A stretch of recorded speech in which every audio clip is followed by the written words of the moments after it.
All right, is everybody ready for day 9? We are moving right along. Let's jump in here. I've lost one of my doors along the way. But let's dive into day 9. Oh, we've got mittens. This is so much fun opening these with you guys. Oh, such cute little mittens. These are cute. Let's take a look.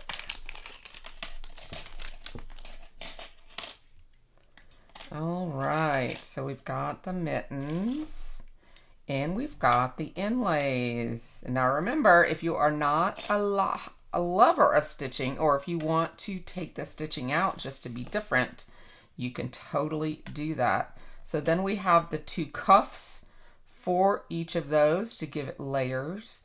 And then if you want to hook them together, you can also do it like that.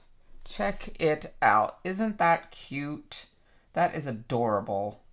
Oh, that is so sweet. I think that is adorable. I just love it. And the stitching here, let me show you this stitching up close. This stitching here has a zigzag right here, it looks like, where it's going zigzag, zigzag, zigzag right here. Then it has this star pattern. Some are longer and some are shorter right here in the center. So it's really going to look like a knit sweater mitten, which I think is adorable. Pretty, because it's going to have all this extra added stitching detail that is embossed into it. Then you're going to have your actual stitching as well. So love that. Love the mittens. Hello, my crafty friends. We are here with day number 9, and let me tell you a little story about this card. Now, I have already mentioned that my husband, Santa Randy, did a lot of my die cutting for these cards. Now, when I say that, I'm talking about just the Stitchmas part. I actually designed the card and finished the layouts and all of that.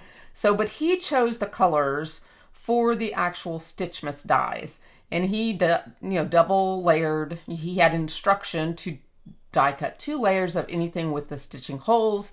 And, just I was like, just get me Christmassy colors, So when he did this one, I was a little thrown off by the turquoise, but because he had said, what do you think about 2 different blues? And I said, yeah, a light blue and a dark blue would be great.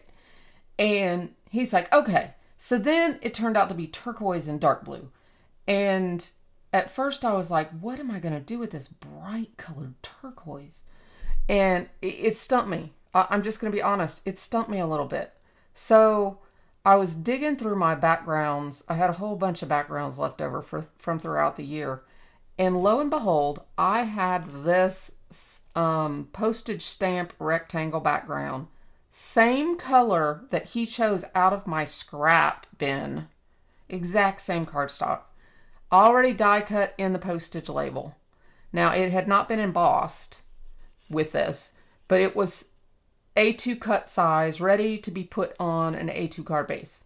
So I also had this white piece in my stash of just random pieces.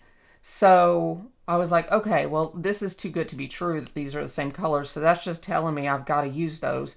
So I cut another piece of this and put them together, and then it looked just plain. And I'm like, okay, so I'm going to add some silver and stitch it in silver. And this is our treasure cardstock again. That's new in the store. And so I've got the, the blue that coordinate here, the silver that coordinates here.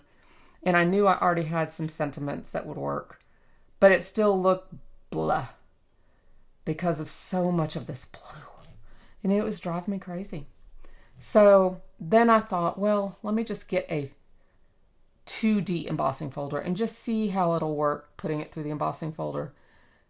And once I embossed it, I was like, I like this. For some reason, I like this. Something about that etching on the stitching here, the die, the stitching die has all this etching in it from the die. And then the texture here looks like it matches.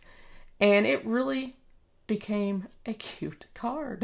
So I showed it to Randy and I told him about my little mishap during the night that this one really stumped me. And he said, look it, you finished it and we make a great team. And you know what? I think he's right. So just wanted to tell you that little story about how this little card came to be. And I hope I didn't bore you to death. But again, I put a couple little rhinestones in the center. And I'm going to have supply list to all of these cards down below. It's a visual supply list, so all you have to do is click on it and you'll see pictures of all the little extras that I used in the backgrounds and everything of these cards. I'm just going to make one supply list for the whole Stitchmas. It just makes it easier. So if you see anything, you know, random throughout these 12 days, that's all you have to do is click on the supply list. I hope you have enjoyed today in my little story, and I will see you tomorrow for day number 10. Bye-bye.